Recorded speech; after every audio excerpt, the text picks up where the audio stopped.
Hi, I'm Siobhan, and I'm a postdoctoral researcher at the National Institutes of Health, where I'm cultivating new ways to nurture the mind and body through science.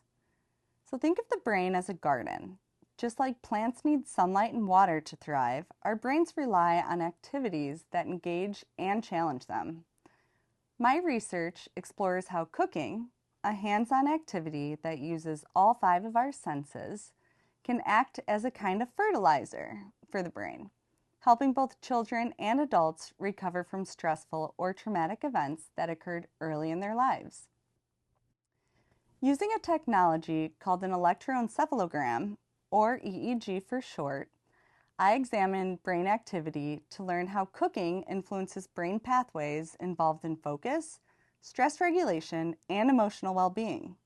It's kind of like figuring out how different nutrients affect the plant's growth.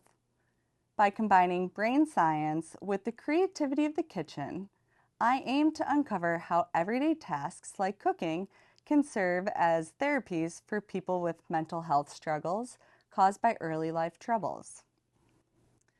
So whether it's the satisfaction of kneading dough or the focus required to chop vegetables, each action involved in cooking may help strengthen the brain's roots, fostering growth and recovery. So the next time you step into the kitchen, imagine how the small acts of care that you put into feeding your body might also nourish your mind and the minds of those who need it most.